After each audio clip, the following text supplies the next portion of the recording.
Há exatamente um ano, em 21 de outubro de 2024, o Aeroporto Internacional de Porto Alegre retomava a operação de voos comerciais, depois de ficar mais de 5 meses fechado por causa da enchente histórica.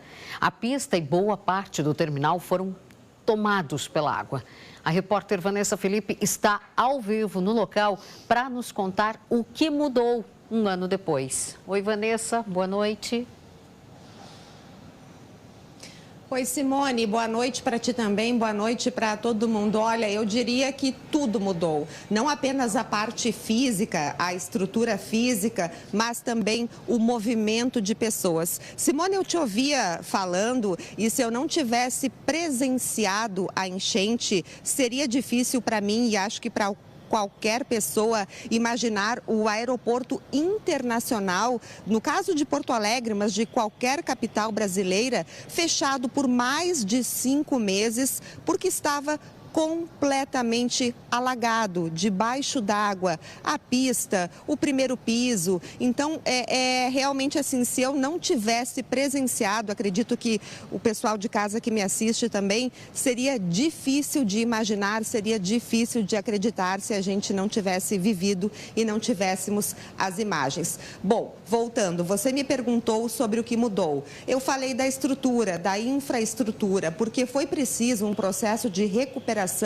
muito intenso, muito árduo, muito trabalhoso, porque a gente fala da pista, mas a gente também fala, por exemplo, escadas rolantes, pátio para as aeronaves, elevadores, aparelhos de raio-x, aqueles pelos quais os passageiros passam, né, antes de embarcarem para ver se não tem nada metálico, bancos, restaurantes, bancos, cadeiras para as pessoas sentarem mesmo, o piso, as luzes, a parte elétrica. Então, muita coisa teve que ser consertada e, com certeza, a pista foi a mais difícil e daqui a pouquinho a gente tem uma entrevista especial sobre isso.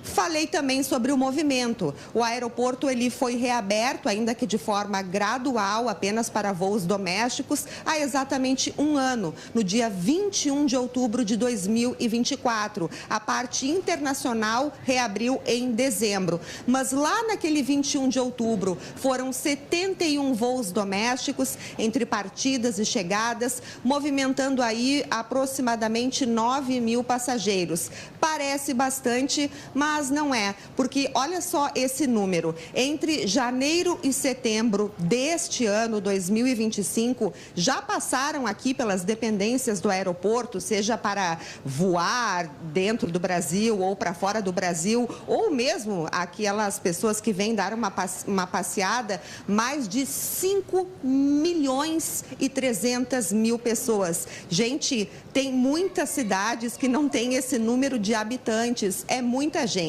E aí, segundo a Fraport Brasil, que é a empresa que administra, que tem a concessão aqui do aeroporto de Porto Alegre, esse movimento ele já está quase no patamar de 2023, que é o ano com o qual eles fazem a comparação, porque é óbvio que o ano passado, 2024, não conta.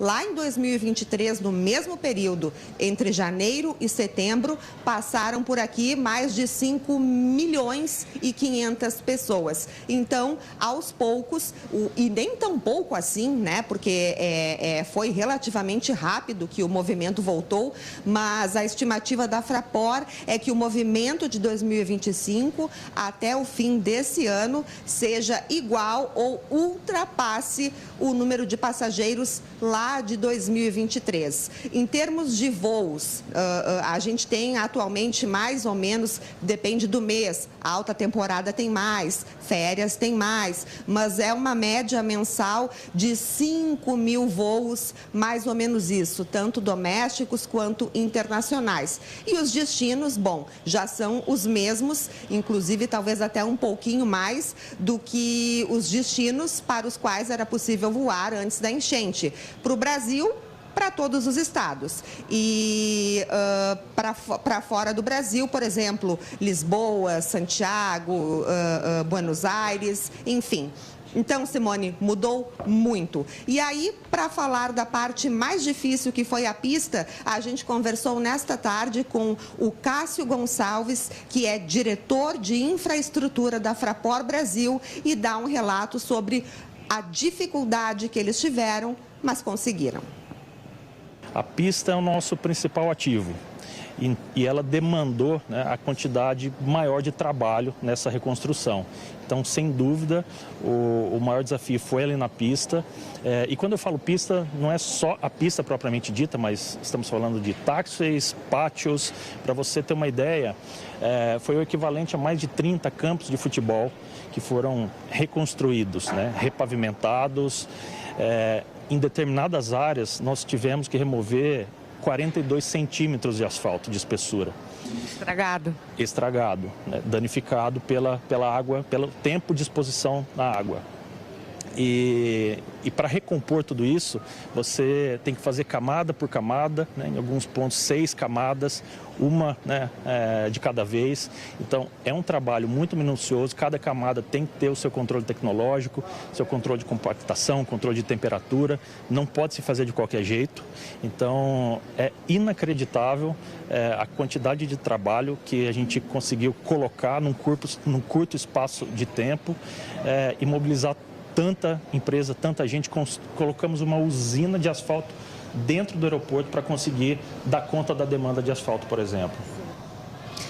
Simone, só um relato pessoal, como costuma acontecer quando a gente está trabalhando, né? Microfone, câmera, o pessoal enxerga. Várias pessoas vieram perguntar o que a gente estava fazendo aqui hoje no aeroporto. E aí eu respondi, não, é que está fazendo exatamente 1 ano que o aeroporto reabriu. E algumas pessoas disseram, nossa, eu não sou daqui, mas vi pela TV e realmente parecia inacreditável. Que bom que tudo voltou ao normal. Devolvo contigo aí no estúdio. Inacreditável, eu acho que é uma palavra bem apropriada para tudo o que aconteceu. Obrigada pelas informações, Vanessa Felipe.